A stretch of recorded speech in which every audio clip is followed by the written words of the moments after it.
Pemeriksaan fisik jantung.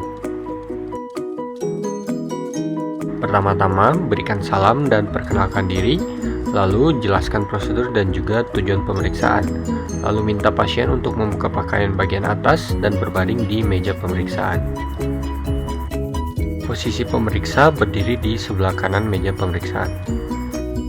Pertama-tama, lakukan inspeksi toraks anterior di seluruh lapang pada bagian toraks, apakah terdapat kelainan kulit, otot, atau ada tidaknya bekas operasi, dan menilai kesimetrisan toraks.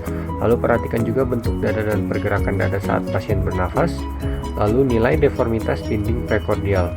Perhatikan jika terdapat deformitas atau keadaan asimetris, retraksi interkostal, retraksi suprasternal, kelemahan pergerakan dinding dada saat bernafas, dan juga iktus cordis.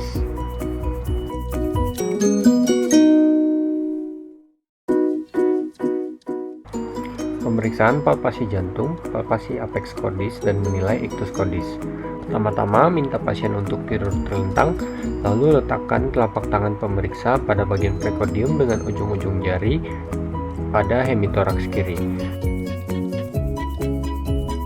Lalu jika pada saat terlentang apex tidak dapat dipalpasi, minta pasien untuk lateral decubitus, lalu palpasi lagi.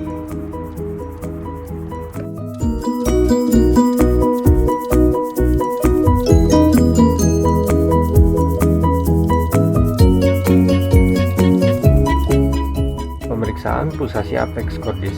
Telapak tangan pemeriksa pada prekordium dengan ujung-ujung jari pada lateral hemitoraks kiri. Telusuri letak iktus cordis ke arah medial. Lalu perhatikan lokasi iktus cordis, rasakan dengan dua jari tangan pemeriksa untuk menilai kuat daya angkat, trill, frekuensi, dan juga irama iktus cordis. Palpasi daerah basis cordis dengan telapak tangan, nilai ada atau tidaknya trill. Palpasi pulsasi epigastrium dengan satu tangan pemeriksa pada daerah epigastrium. Apabila pulsasi positif, perlu dipertimbangkan adanya perbesaran ventrikel kanan dan dapat dikonfirmasi dengan palpasi ICS 3, 4, dan 5, linea parasternalis sinistra.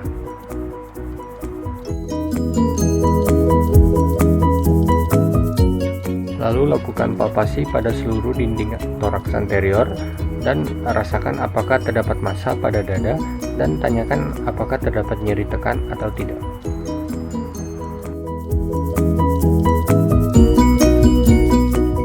Lalu dilanjutkan ke pemeriksaan perkusi jantung. Pertama-tama, tentukan batas jantung, yaitu perubahan dari bunyi sonor paru-paru menjadi dal. Lalu batas jantung kanan, perkusi batas paru hepar terlebih dahulu, lalu naik 1 ICS.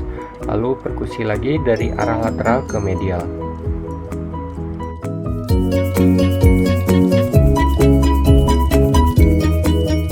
Lalu untuk menentukan batas jantung kiri, lakukan perkusi dari arah lateral ke medial sejajar ICS 3, 4, dan 5, dan juga 6 untuk menentukan kardiak siluet.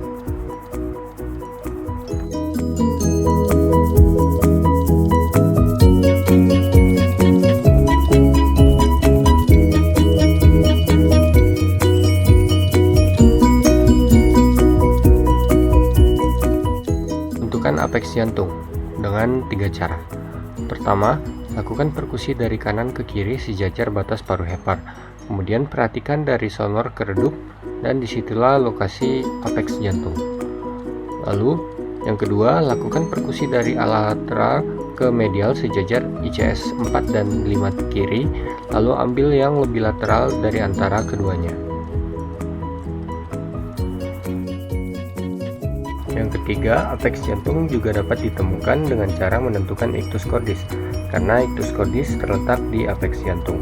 Batas jantung normal yaitu pada kanan sejajar linea parasternalis dextra dan kiri 1 cm medial linea midclavicula sinistra.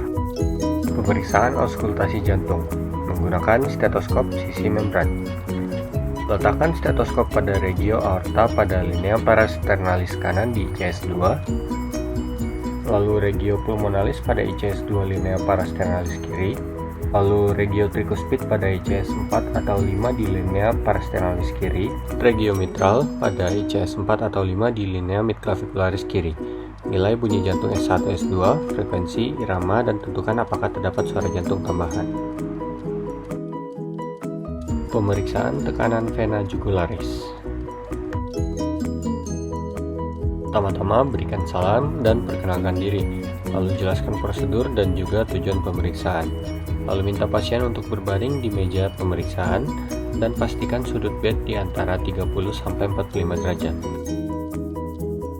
Lalu minta pasien untuk sedikit menengadah dan menoleh ke kiri.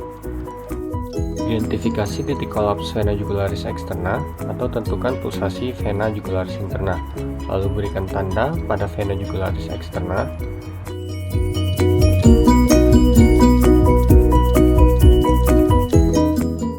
Lalu, identifikasi angulus terni Ludovici dan letakkan penggaris 1 tegak lurus dengan bidang horizontal.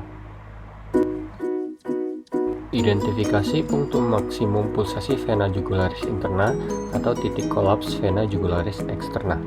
Lalu, pasang penggaris 2 secara horizontal dari punktum maksimum pulsasi vena jugularis interna atau titik kolaps vena jugularis eksterna yang dihubungkan dengan penggaris 1.